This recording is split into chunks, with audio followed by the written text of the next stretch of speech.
Hello YouTube family, কেমন আছো তোমরা সবাই? আশা করছি তোমরা সবাই খুব ভালো আছো। আমার একটি নতুন ভিডিওতে আবার তোমাদের ওয়েলকাম।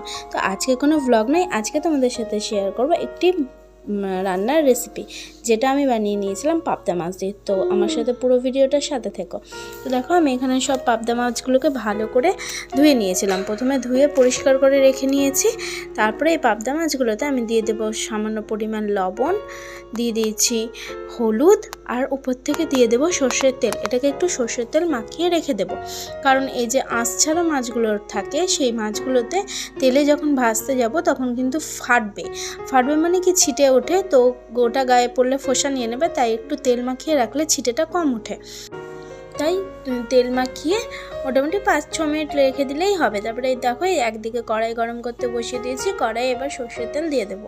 সর্ষের তেলটা আমি বেশ খানিকটাই দেবো, কারণ মাছগুলো একটু বড় সাইজের ছিল, তো ভাজতে তেল লাগবে। তো বেশ খানিকটা তেল আমি এর মধ্যে দিয়ে দিচ্ছি। তেলটাকে একদম ভালো করে গরম করে নিতে হবে, যাতে কাঁচা না থাকে। এবার দেখো, তেল গরম হয়ে এসেছিলো, তো আমি মাছগুলোকে ছেড়ে দিয়েছি। আর দেখো, কড়াই চারপাশে কিন্তু লাল হয়ে গেছে। এটা কিন্তু কি হয়েছিল, আমি তেল গরম করতে বসিয়ে দিয়ে বাইরে একজন ডাকতে এসেছিলো, তো আমি সেখানেই চলে গিয়েছিলাম। এসে দেখি কড়াইয়ের আমার এই অবস্থা। তো আজকে মাছতে মাছতে অবস্থা খারাপ হবে আমার কড়াইটা। তো যাই হোক, সবগুলো মাছকে আমার ভাজা হয়ে গেছে। তারপর আমি তেলের মধ্যে, তেলটা বেশ খানিকটা ছিল, কিছুটা তুলে নিয়েছিলাম। তারপরে তেলের মধ্যে কাঁচা লঙ্কা আর কালো জিরে ফোড়ন দিয়ে দিয়েছিলাম। আর আমি এখানে দিয়ে দিচ্ছি 2টো পটল, যেগুলো আমি ভালো করে খোসা ছাড়িয়ে মাঝখান থেকে একটু কেটে নিয়েছি। পটলটাকে একটু লাল করে ভেজে নিতে হবে। তোমরা এখানে নিজেদের পরিমাণ অনুযায়ী পটল দিয়ে দেবে। আমার 2টো দরকার ছিল, 2টো দিয়েছি। তারপরে দিয়ে দিচ্ছি, তারপরে এর মধ্যে দিয়ে দিচ্ছি কাঁচা কলা, আর দিয়ে দিচ্ছি আলু।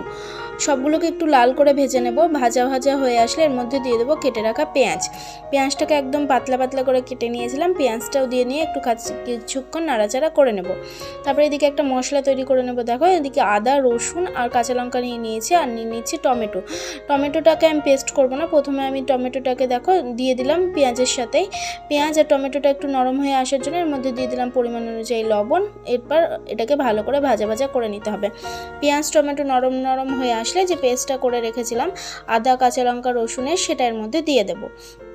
আদা আর কাঁচা লঙ্কা রসুনের যে হালকা যে কাঁচা গন্ধটা থাকে, সেটা চলে গেলে এর মধ্যে দিয়ে দেবো হলুদ, আর দিয়ে দিচ্ছি জিরে গুঁড়ো। ব্যাস এটুকুই মশলা দরকার। এটাতে ভালো করে কষিয়ে নিতে হবে, একদম আঁচ কমিয়ে কমিয়ে সুন্দর করে কষিয়ে নেবে।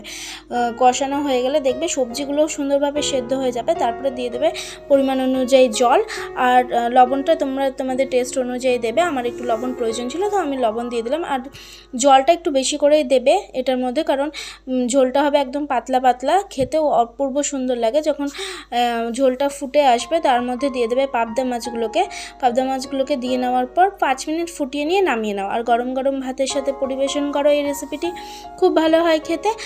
একবার বাড়িতে অবশ্যই ট্রাই করে আমাকে কমেন্টে জানাবে যে কেমন হয়েছে। আর নামাবার আগে অবশ্যই দিয়ে দেবে অল্প একটু ধনেপাতা। যেহেতু শীতকাল চলে এসেছে, তো ধনেপাতার কোনো অসুবিধা নেই, ধনেপাতা দিয়ে দেবে, সেন্টটাও খুব সুন্দর আসবে। তো আজকের রেসিপিটি কেমন লাগলো, ভালো লাগলো অবশ্যই একটা লাইক করে দেবে, কমেন্ট করে জানাবে, আর ভিডিওটি শেয়ার করে দেবে। আর নতুন বন্ধুরা চ্যানেলটিকে সাবস্ক্রাইব করে দেবে। থ্যাংক ইউ পুরো ভিডিওটির সাথে থাকার জন্য। এভাবেই সাথে থেকো, পাশে থেকো।